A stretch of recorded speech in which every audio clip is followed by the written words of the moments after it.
আমাদের মুরব্বীরা বলেন, বেশি হাসলে কাঁদতে হয়, বেশি হাসলে বিপদ আসে। আসলে তাদের কথাগুলো সঠিক কিনা চলুন আমরা একটু জেনে নিই। একটি হাদিস থেকে আমরা একটু জেনে নিই। হযরত আবু হুরায়রা রাদিয়াল্লাহু তাআলা আনহু থেকে বর্ণিত, তিনি বলেন, রাসূলুল্লাহ সাল্লাল্লাহু আলাইহি ওয়াসাল্লাম ইরশাদ করেছেন, লা তুকসিরুদ দিহকা ফা ইন্না কাসরাতাদ দিহকি তুমিতুল কলবা।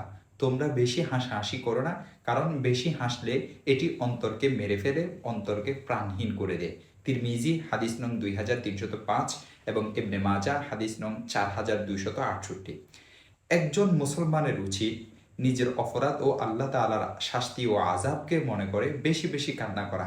আনাস রাদিয়াল্লাহু তাআলা আনহু থেকে বর্ণিত, তিনি বলেন, রাসূলুল্লাহ সাল্লাল্লাহু আলাইহি ওয়াসাল্লাম ইরশাদ করেছেন, লাউ তা'লামুনা মা আ'লামু লাদাহিকতুম কলিলাও ওয়া লাবাকাইতুম কাসীরা।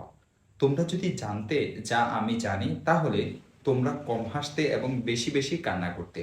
ইবনে মাজাহ হাদিস নং 4263।